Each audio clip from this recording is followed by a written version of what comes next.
నారాయణ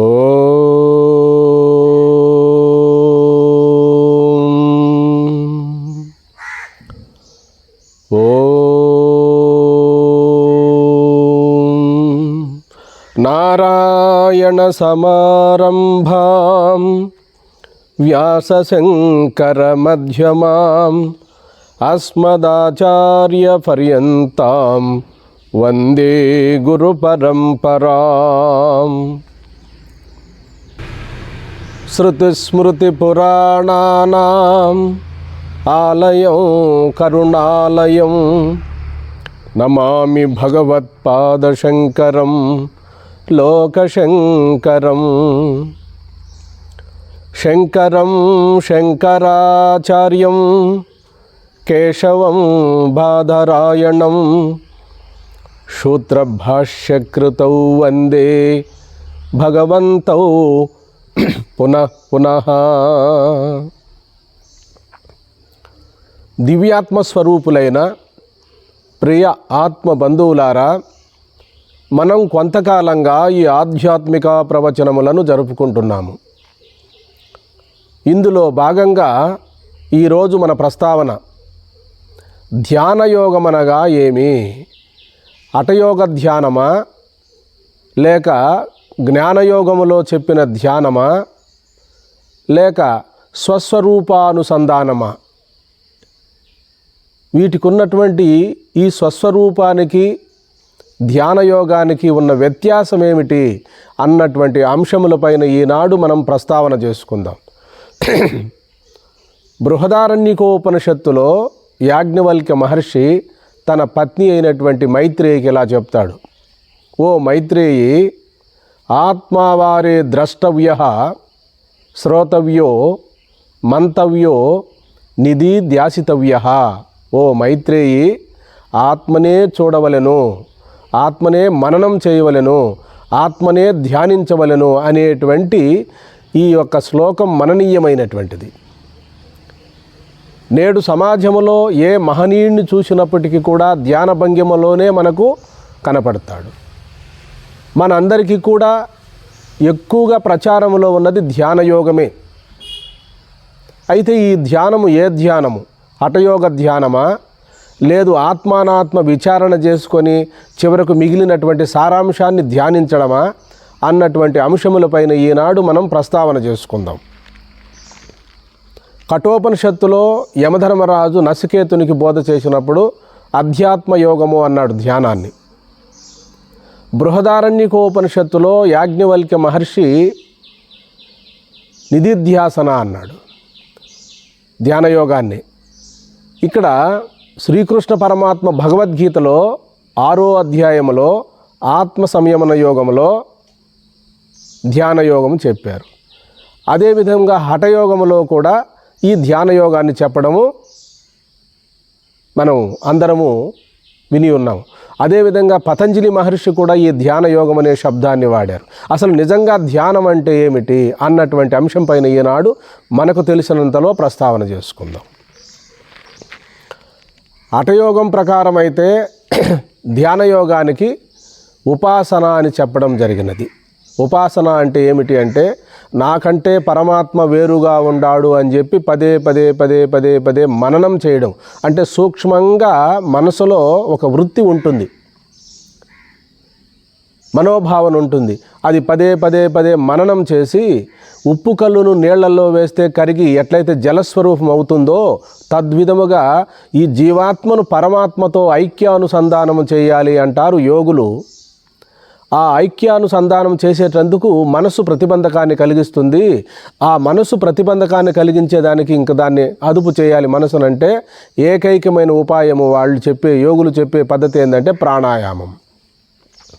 ఈ ప్రాణాయామము సుఖమయ ప్రాణాయామం ఉన్నది, కష్టతరమైనటువంటి ప్రాణాయామము ఉన్నది. రేచకము, పూరికము, కుంభకము అనేటివి, పూరిక రేచక కుంభకాలు అనేటివి సనాతన కాలం నుండి కూడా మన భారతదేశంలో చెప్తూ వస్తున్నారు. ఇది స్థూలమైన ప్రాణాయామము, అందరికీ తెలిసినటువంటి అంశమే. ఈ ప్రాణాయామం వలన శరీరములో లోపల అణిగి ఉన్న జబ్బులన్నీ కూడా వ్యక్తమయ్యి దినదిన క్రమేపీ ఈ ఉచ్ఛ్వాస నిశ్వాసలతో చేసే ప్రాణాయామం వ్యాయామం కాబట్టి లోపలుండి దాగి ఉండే జబ్బులన్నీ కూడా తొలగిపోయి మనస్సు పవిత్రమవుతుంది, దేహం పవిత్రమవుతుంది, కంఠస్వరం మారుతుంది, ముఖ వర్చస్సు మారుతుంది, వారికి శరీరం తేలికవుతుంది. ఏ విధమైనటువంటి రుగ్మతలు అనగా జబ్బులేమి వారి దరిచేరవు. యోగి ఎప్పుడు కూడా మంచంలో పడడం కానీ వ్యాధులతో మరణించడం కానీ ఉండదు. యోగి ఎప్పుడు కూడా కాయకల్ప సిద్ధిని పొందాలని నిరంతరము ఆసనములు, ప్రాణాయామము, సూర్య నమస్కారములు, ఆహార నియమము అంతా ఎక్కువగా పాటించి కాయకల్ప సిద్ధిని పొంది నిర్వికల్ప సమాధిలో జీవాత్మను పరమాత్మతో ఐక్యానుసంధానం చెంది జీవ బ్రహ్మైక్య స్థితిని పొందాలనుకుంటాడు యోగి. ఇది హఠయోగములో చెప్పినటువంటి ధ్యానం. ఈ ధ్యానము త్రిపుటి ఉంటుంది: ధ్యాత, ధ్యానము, ధ్యేయము. ధ్యాత అనగా చేసేటువంటి వాడు,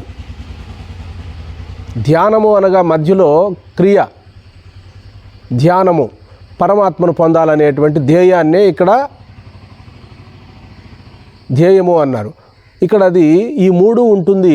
ఈ మూడు సంపుటీకృతం కావాలంటారు జ్ఞానులు.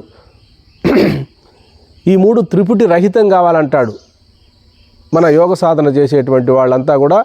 మరి ఈ ప్రాణాయామము ద్వారా, కఠినమైన నియమముల ద్వారా ప్రాణాన్ని సుషుమ్నాలో పైకి తీసుకువెళ్ళడం, షట్చక్రముల మీదుగా మెల్లమెల్లగా తీసుకెళ్ళి సహస్రారములో ప్రాణాన్ని నిలపడం. కిందికి వస్తే జీవుడు, పైకి వెళితే శ్వాస దేవుడు అనేటువంటిది యోగ సాధనల్లో చెప్పడం జరిగినది. నిర్వికల్ప సమాధి, ఒక్క మాటలో చెప్పాలంటే నిర్వికల్ప సమాధి యోగులకు పరాకాష్ట. కల్పము అనగా సంకల్ప వికల్పములు, నిర్వికల్పము అనగా సంకల్ప వికల్పములు లేని, గాలి లేని చోట దీపం వలె నిశ్చలముగా ప్రకాశించేటువంటి స్వరూపం కలిగినటువంటిది. ఇది పరోక్షమే కానీ అపరోక్షము కాదు. పరోక్షముగా ఈ విధమైన నిర్వికల్ప సమాధి ధ్యానము చేయగా నిర్వికల్ప సమాధిలో కోట్లాను కోట్ల జన్మల్లో చేయబడిన కర్మలన్నీ దహింపబడి జ్ఞానాగ్ని దగ్ధ కర్మాణం అని చెప్పి యోగ పరిభాషలో యోగులకు అనుగుణంగా చెప్పుకుంటారు ఈ పద్ధతిని. అయితే శ్రీకృష్ణ పరమాత్మ భగవద్గీతలో కూడా జ్ఞానాగ్ని దగ్ధ కర్మాణం అన్నాడు. అది జ్ఞానపరంగా చెప్పాడు శ్రీకృష్ణ పరమాత్మ. యోగులు ఏమో అర్థం చేసుకున్నారంటే ఈ నిర్వికల్ప సమాధిలో జ్ఞానాగ్ని పుడుతుంది, ఆ జ్ఞానాగ్నిలో సమస్త కర్మలు దహింపబడతాయి అని చెప్పడము జరిగినది. ఒక చోట కర్మపరంగా ఉపాసనాపరంగా చెప్పారు, మరో చోట జ్ఞానపరంగా చెప్పారు. కృష్ణ పరమాత్మ జ్ఞానపరంగా చెప్పాడు. ఈ రెండిటికి వ్యత్యాసం తెలియకపోయినది ఈనాడు సమాజంలో. కొందరు మహాత్ములకు ఈ విషయం తెలుసు కాబట్టి ఈ ధ్యానము హఠయోగ పద్ధతిలో చేసేటువంటి విధానం. 3 గంటలు 4 గంటలు కూర్చొని జీవాత్మను పరమాత్మతో ఐక్యానుసంధానం చేసి నిర్వికల్ప సమాధిని పొందితే తప్ప ఆత్మజ్ఞానం కలగదు అని చెప్పి యోగుల యొక్క అభిమతం. అయితే జ్ఞానులు ఏమంటారు అంటే సహజ నిర్వికల్ప సమాధి. ఏ చైతన్యం ఉండి నేను ప్రాణాయామం చేస్తున్నానో, ఏ చైతన్యం ఉండి ఉచ్ఛ్వాస నిశ్వాసలతో మంత్రజపాన్ని అంటే సోహం మంత్రాన్ని జపిస్తున్నానో అనేటువంటిది జ్ఞానులు ఏమంటారంటే సాధన కంటే ముందే ఉండబడినటువంటి స్వరూపం బ్రహ్మము. ప్రజ్ఞానం బ్రహ్మ, అహం బ్రహ్మాస్మి, తత్వమసి, అయమాత్మా బ్రహ్మ అనేటువంటి ఆంతర్యాన్ని గుర్తించి జ్ఞానులు గురువుల ద్వారా జ్ఞానాన్ని పొంది వీళ్ళు కేవలము స్వస్వరూపానుసంధానం అనే శబ్దాన్ని వాడారు కాబట్టి ఇది ధ్యానం కాదు. ఇక్కడ చెప్పబడినది జ్ఞానమే. ఆత్మావారే ద్రష్టవ్య, శ్రోతవ్యో, మంతవ్యో, నిధిధ్యాసితవ్య. యోగులు యోగపరంగా రాసుకున్నారు అర్థాన్ని, జ్ఞానులు జ్ఞాన విచారణ పరంగా సకల విషయములకు సాక్షిగా ఉండడమని చెప్పడం జరిగినది. ప్రాపంచిక విషయములలో ఉన్నటువంటి మనుషులకు మనసు ఎప్పుడు బహిర్ముఖంగా ఉంటుంది. ఆ మనసును కేవలము త్రిప్పడమే కానీ అంతర్ముఖము చేసి తన స్వరూపమందు లగ్నము చేయడమే ఇక్కడ యాజ్ఞవల్క్య మహర్షి తన భార్యకు చెప్పిందని చెప్పి జ్ఞానపరముగా చెప్తారు మనకు జ్ఞానయోగులు. ఇక్కడ ధ్యానం కాదు, ఇక్కడిది మనసును పరిపరి విధాలుగా పరిగెడే మనసును తన స్వరూపము కంటే అన్యము కాదు. మనసు బుద్ధి చిత్తము అహంకారం అన్నీ కూడా నేననే చైతన్యము లేక ఇవి పనిచేయవు. అందుకనే శ్రీకృష్ణ పరమాత్మ ఏం చెప్తాడంటే విషయముల కంటే ఇంద్రియములు శ్రేష్టము. అంటే ఇక్కడ శ్లోకం చెప్పారు, ఇంద్రియాణి పరణ్యాహు ఇంద్రియభ్యో పరం మనః మనసస్తు పరాబుద్ధి యో బుద్ధే పరతస్తు సహా. విషయముల కంటే ఇంద్రియములు శ్రేష్టము. విషయములు అంటే నామరూపాలు. ఇంద్రియముల కంటే మనసు శ్రేష్టము, మనసు కంటే బుద్ధి శ్రేష్టము, బుద్ధి కంటే అవ్యక్తము శ్రేష్టము. నశించిన కూటస్థ మాయాశక్తినే ఇక్కడ అవ్యక్తము అన్నారు. అవ్యక్తము కంటే పురుషుడు పరాకాష్ట అంటే వరుసగా వీటన్నిటినీ గుర్తు చేసుకోమంటున్నాడు. విషయములను ఇంద్రియములలో లయం చేసుకోవడం, ఇంద్రియములను మనసులో లయం చేసుకోవడం, మనసును బుద్ధిలో లయం చేసుకోవడం, బుద్ధిని నేననేటువంటి మహదాత్మ, అదే ప్రథమ పురుషుడైనటువంటి విరన్నగర్భుడు, ఆ ప్రథముడు మొట్టమొదట నేను ఎవరు అనేటువంటి తలంపు ఎవరికి కలిగిందంటే విరన్నగర్భుడికే కలిగింది. అందుకనే సమస్త జీవులు కూడా నేనున్నాను అనేటువంటి భావన అనుకుంటూ ఉంటారు. ఈ నేననేటువంటి తలంపు హిరణ్యగర్భుడికి ప్రథమ పురుషుడికి కలిగింది కాబట్టి సమిష్టిగా అందరిలో కూడా నేనున్నాను అనేటువంటి భావన ఉంటుంది. ఈ నేననేటువంటి భావన హిరణ్యగర్భుడు. దీన్నే మహదాత్మ అంటారు. ఇక శాంతాత్మ అంటారు మనకు మహనీయులు. శాంతాత్మ అంటే ఏమిటంటే సాక్షి అనుభవమే. ఇక్కడ సాక్షి జ్ఞానాన్నే శాంతాత్మ అన్నారు. కాబట్టి ఇక్కడ చాలామంది సాధకులు ఈ నేననే దగ్గరనే ఆగిపోతారు. అంటే మహదాత్మ దగ్గరనే ఆగిపోతారు. అంటే బుద్ధి, మహదాత్మ అంటే బుద్ధి, ఈ బుద్ధి దగ్గరనే ఆగిపోతారు. బుద్ధికి అతీతమైనటువంటి స్థితి కదా మనం ఇప్పుడు తెలుసుకోవాలి. ఇది ఆత్మానాత్మ విచారణ వలన సరైన సద్గురువుల ద్వారా విషయాన్ని మనము శిష్యులు గుర్తించాలని నేను మనవి చేసుకుంటున్నాను. కాబట్టి ఈ నేననేటువంటి అహం ప్రత్యయమునకు కూడా సాక్షిగా ఉన్న స్వరూపం మన అనుభవం. ఆ నేననే తలంపు కూడా ముందుగానే ఉండబడిన అనుభవం ఒకటి ఉంది కదా. నేననేటువంటి దానికి కూడా అనుభవం ముందుగానే ఉంది, అనుభవ స్వరూపమే. ఆ నేననేటువంటి తలంపు కూడా మహదాత్మ స్వరూపమైనటువంటి హిరణ్యగర్భుని యొక్క ప్రథమ తలంపే అది. అక్కడ ఈ నేననేటువంటి దానికి అహం ప్రత్యయమునకు కూడా సాక్షిగా ఉన్న అనుభవ స్వరూపమైన సాక్షి స్వరూపాన్ని ఈ నేనను కూడా లయం చేసుకోవాలి. అంటే లయము అంటే ఇక్కడ ఒకదాని తర్వాత ఒకటిని గుర్తించడమే. ఇక్కడ పాలు నీళ్ళలాగా లయం చేసుకోవడం కాదు, రెండు పదార్థాలుగా కనిపించడం కాదు. అలాగే ఇంద్రియముల ద్వారా చైతన్యం వ్యక్తమైతే అదే ఇక్కడ మనకు నేననేటువంటి తలంపు వస్తూ ఉండదు. ఇంద్రియముల ద్వారా అంటే ఇక్కడ శిక్షడ గ్రంథి, దేహమునకు చైతన్యమునకు రెండిటి మధ్యలో నేననే తలంపు వస్తూ ఉంటుంది.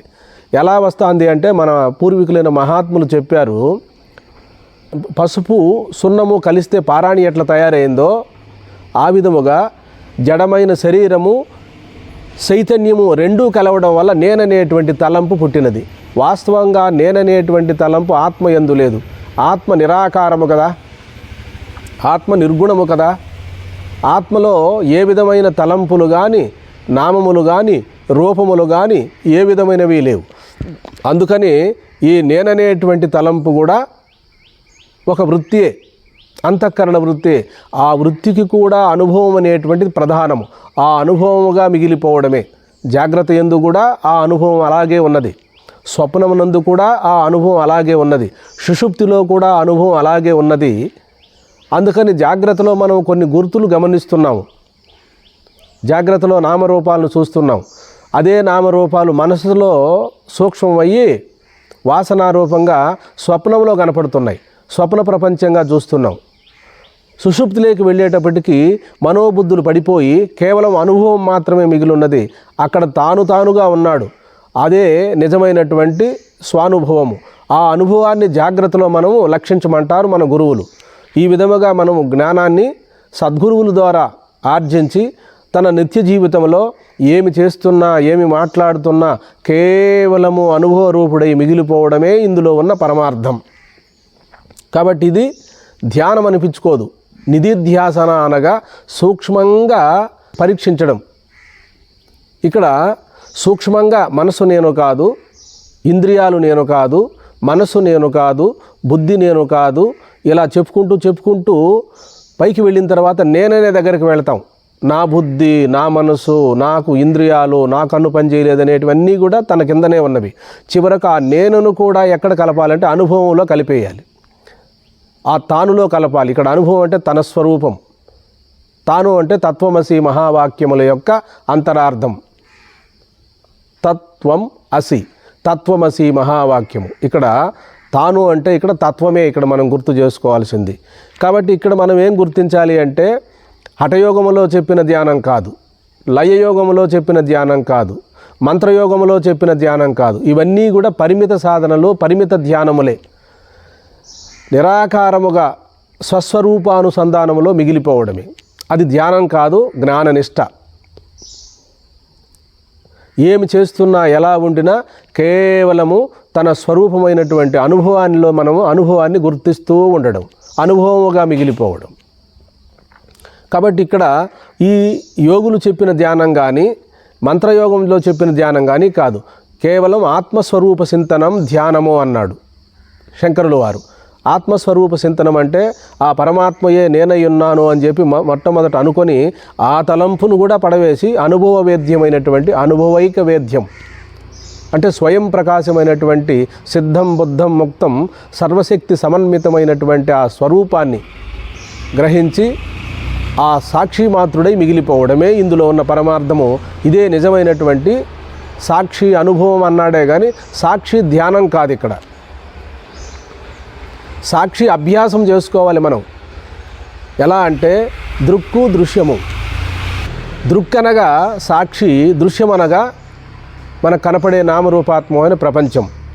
ఇలా అభ్యాసం చేసుకుంటూ ఎలాగైతే దేహమే నేననేటువంటి సంకల్పం అప్రయత్నముగా వచ్చినదో అలాగే ఈ సాధనల ద్వారా, ధ్యానము ద్వారా, ఆత్మానాత్మ విచారణ ద్వారా, స్వస్వరూప అనుసంధానము ద్వారా తెలుసుకొని కేవలము ఆరూఢ జ్ఞాన సిద్ధి అంటే రూఢము అంటే సాధనలు, ఆరూఢము అంటే ఇంక సాధనలు లేనటువంటి స్థితి.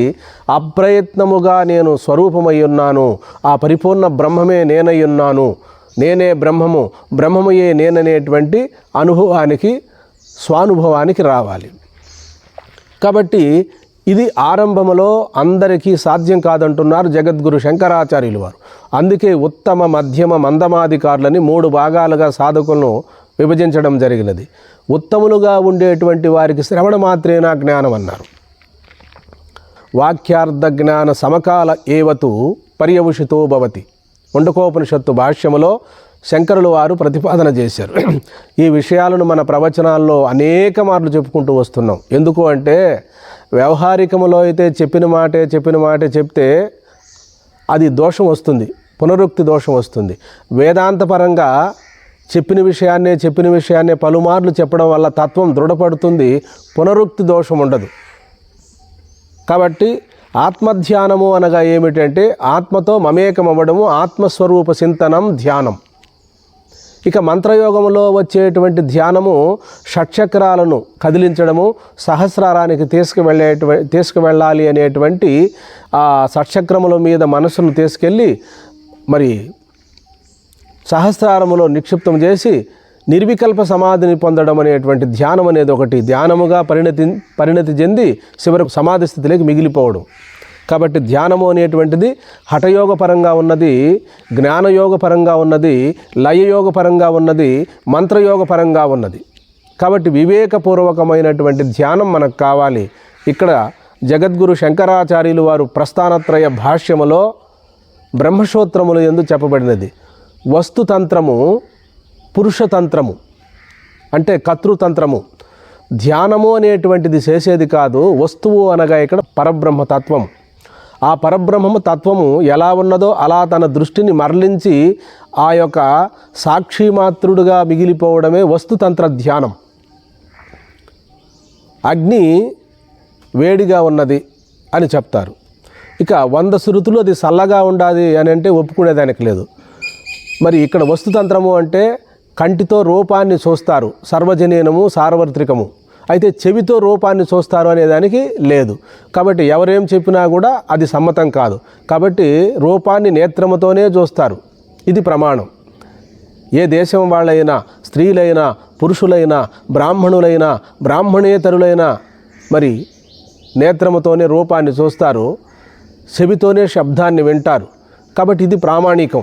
అలాగే వస్తుతంత్రమైనటువంటి స్వరూపము నేనున్నాను అనేటువంటి కేవల ఉనికి, దాని యందు దృష్టి ఉంచడమే కానీ ఆ స్వరూపమై మిగిలిపోవడమే వస్తుతంత్ర ధ్యానం.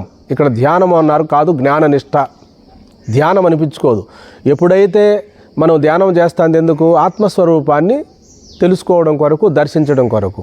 ఇలా నేతి మహావాక్య విచారణ ద్వారా కాలు నేను కాదు, చెయ్యి నేను కాదు, కన్ను నేను కాదు, తల నేను కాదు, ఇవేవి నేను కాదు, ఇవన్నీ నాకు విషయములై తోస్తున్నవి, నేను వీటిని తెలుసుకుంటున్న విషయిని అంటే ఆత్మస్వరూపాన్ని అని చెప్పి ఆత్మగా మిగిలిపోయిన తర్వాత ఇక ధ్యానం అనేటువంటిది చేయనక్కర్లేదు. ఎందుకని? ఆత్మతత్వాన్ని తెలుసుకునేటందుకే కదా, ఆత్మదర్శనం పొందడం కొరకే కదా మనం ధ్యానం చేశాము, యోగం చేశాము, జపం చేశాము, నిర్వికల్ప సమాధిని అవలంబించాము, ప్రాణాయామం చేశాము, శాంభవి ముద్రలో కన్నార్చకుండా చూశాము. ఇవన్నీ కూడా ఆత్మదర్శనం కొరకే కదా. ఆత్మదర్శనము సరాసరి నేరుగా గురువు చెప్పినటువంటి వాక్య ప్రమాణము చేత ఆత్మజ్ఞానం కలుగుతుంది ఉత్తమాధికారులకు అంటున్నాడు జగద్గురు శంకరాచార్యులు వారు. అలా సామర్థ్యం లేనటువంటి వారికి, మనసు ఏకాగ్రత లేనటువంటి వారికి నిధిధ్యాసన అనేటువంటిది చెప్పారు. సూక్ష్మంగా బ్రహ్మము నేనే అయ్యున్నాను అని సద్గురువుల ద్వారా మహావాక్య శ్రవణం చేసి, మననం చేసి, నిధిధ్యాసనలో పలుమార్లు ఆవృతం చేయడం అంటే మననం చేయడం. ఆ మననం కూడా ఏ పని చేస్తూ ఉన్నా కూడా నేను బ్రహ్మమై ఉన్నాను అనే భావన సూక్ష్మంగా మననం చేసుకొని వస్తు నిర్ధారణ కలిగిన తర్వాత నిధిధ్యాసనలో ఇంతకంటే వేరే లేదు, ఏమి చెయ్యాలన్నా, ఏమి మాట్లాడాలన్నా నాలో ఎరుక ఉండాలి, ఆ ఎరుకే నా యథార్థ స్వరూపము, జ్ఞానమే నా యొక్క స్వరూపం అని చెప్పి జ్ఞాననిష్టలో సంపూర్ణముగా పరిణతి చెందినప్పుడు ఇక మననం కూడా అవసరం లేదు. కేవలము సాక్షిమాత్రుడై తానుగా మిగిలిపోతాడు సాధకుడు. అది జ్ఞానావస్థే కానీ, అది సిద్ధావస్థే కానీ, అది సాధక దశ కాదు. అంటే సాధనలు చేసిన పరిపక్వతావస్థ వలన సాధనల పర్యవసానమే నాకు ఇప్పుడు స్వస్వరూప అనుభవం కలిగినది. స్వస్వరూప అనుభవం కలిగిన తర్వాత మళ్ళా నేను ధ్యానం చేయాలి, యోగం చేయాలి, నిర్వికల్ప సమాధిలో ఉండాలి అనేటువంటి పిచ్చి ఆలోచనలు చేయకూడదు. ఇవన్నీ ఆత్మతత్వం కొరకు, ఆత్మదర్శనం కొరకే కదా ఈ సాధనలన్నీ చెప్పారు. ఆత్మస్వరూప చింతనం ధ్యానం అని కదా జగద్గురు శంకరాచార్యులు వారు చెప్తున్నారు. కేవలం ఆ స్వరూప చింతనము కూడా ఆపేసి ధ్యేయ వస్తువుగా మిగిలిపోవడం, ధ్యానము లేకుండా కేవలము స్వస్వరూపమాత్రుడై మిగిలిపోవడమే సహజావస్థ అన్నాడు భగవాన్ శ్రీ రమణ మహర్షుల వారు. ఈ సహజావస్థ అనేది నేరుగా గుర్తించడం అనేది ఒక పద్ధతి ఉన్నది. నేరుగా గుర్తించలేక సామర్థ్యము లేనటువంటి వాళ్ళు మంత్రజపము, ప్రాణాయామము, యోగము, నిర్వికల్ప సమాధి ఇవన్నీ కూడా సాధనములే. అయితే ఆత్మయే నిరంతరము నిర్వికల్ప సమాధి స్వరూపమై ఉన్నదని గుర్తించడమే జ్ఞానావస్థ. ఇదే జ్ఞానస్థితి. ఒక క్రియ ద్వారా, ఒక సాధన ద్వారా పొందబడాలి అనేటప్పుడు మనకేముంది? పరిపక్వత లేదని. ఈ విషయాన్ని తప్పుగా భావించరని నేను మనవి చేసుకుంటున్నాను. సకల వేదముల సారము, ఉపనిషత్తుల సారము, నిగమాగమముల సారము, సమస్త సాధనల యొక్క సారము నీవు బ్రహ్మమయ్యే ఉన్నావని కదా మహావాక్యములు బోధించుతున్నవి. నీ స్వరూపము లేక, ఆత్మస్వరూపము లేక పై చెప్పిన కార్యాలు ఏమైనా చేయగలమా? అందుకని సాధనల ద్వారా పొందాలి అనేటువంటిది పరిపక్వత లేకుండా చెప్పుకున్న మాట. నేను పొందబడే ఉన్నాను, జాగ్రత్త, స్వప్న, సుషుప్తి మూడవస్థలు కూడా దాటినటువంటి తుర్యస్వరూపమైనటువంటి పరిపూర్ణ బ్రహ్మమై ఉన్నానని చెప్పి ఏ మహానుభావుడికి, ఏ మహాతల్లికి ఇటువంటి జ్ఞానం కలుగుతుందో వారు మరలా తిరిగి కిందికి అక్కర్లేదు, మళ్ళా కింద నుండి ఏవో చేయనక్కర్లేదు. ఆ స్థితి అలా ఉండిపోతే చాలు. కాబట్టి మనము ఎక్కువ వేదాంతాన్ని చెప్పుకోలేదు, ఎక్కువ పాండిత్యాన్ని చెప్పుకోలేదు, వ్యవహారిక భాషలోనే చెప్పుకుంటున్నాం. ఎందుకు అంటే ఈనాటి కాలంలో ఎందరో మహాత్ములు, మహనీయులు ఎంతో గొప్పగా యూట్యూబ్ ఛానల్ వచ్చినప్పటి నుండి ఎందరో మహాత్ములను మనం దర్శనం చేసుకుంటున్నాము. మరి మేము కూడా అదేలాగా చెప్పకూడదని వ్యవహారిక భాషలో మాకున్న పరిజ్ఞానములో మా అనుభవాన్ని, శాస్త్రవాక్యాన్ని, గురువాక్యాన్ని మూటిని కలుపుకొని చెప్పడం జరిగినది. కాబట్టి ధ్యానం చేసేది కాదు, సాక్షిగా మిగిలిపోవడమే, అనుభవ స్వరూపమై మిగిలిపోవడమే. కాబట్టి మనం తెలుసుకోవాల్సిన విషయం ఏమిటంటే మన భారతదేశంలో అనేకమైన సాధనలు ఉన్నప్పటికీ కూడా అవేమీ తప్పు కాదు.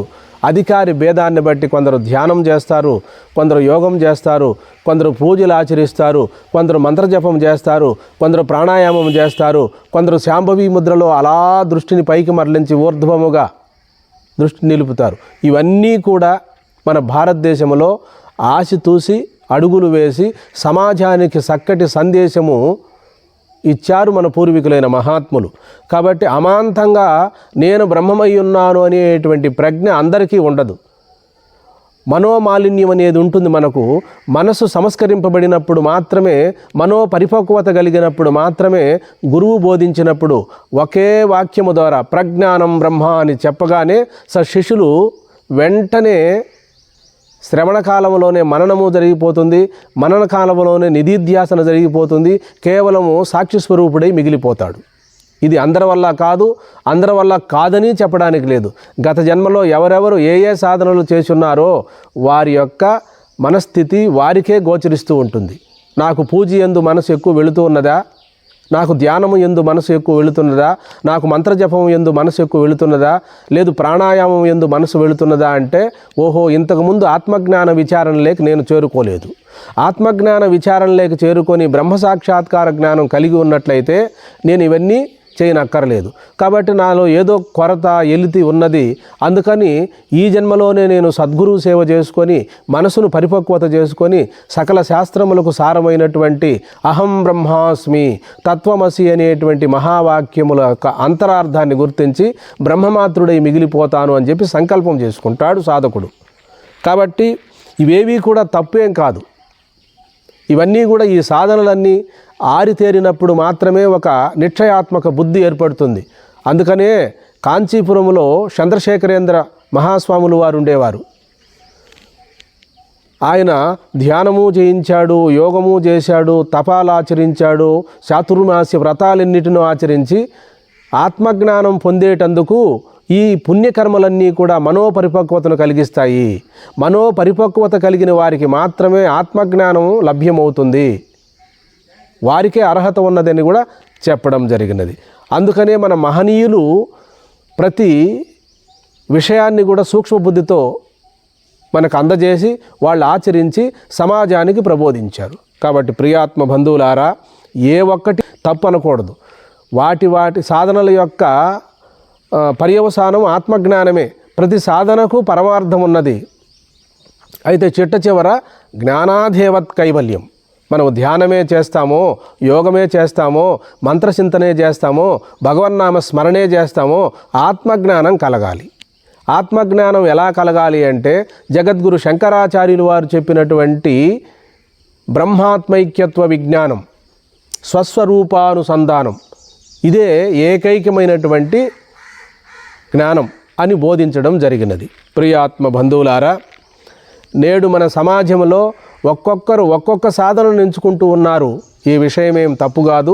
అందరూ కూడా సమాజాన్ని ఉద్ధరించి తాము తరించి ఎదుటివారిని తరింపచేయాలనేటువంటి ఉద్దేశ్యమే కానీ ఇందులో వేరేమి లేదు. కాబట్టి ఒకరు ధ్యానాన్ని చెప్తూ ఉంటారు క్లాసుల పరంగా, ఇంకొకరు యోగాభ్యాసాన్ని చెప్తూ ఉంటారు. ఇవన్నీ కూడా పరంపరా సాధనలే కానీ సాక్షాత్తు సాధనలు కాదు. సాక్షాత్తు సాధన అనగా ఏమంటే ఆత్మానాత్మ విచారణే. శ్రవణ మనన నిధిధ్యాసనలే సాక్షాత్తు సాధనలు. ఈ శ్రవణ మనన నిధిధ్యాసనలలో వాక్య ప్రమాణం చేతనే ఆత్మజ్ఞానం కలిగినటువంటి పుణ్యాత్ములు కూడా లేకపోలేదు.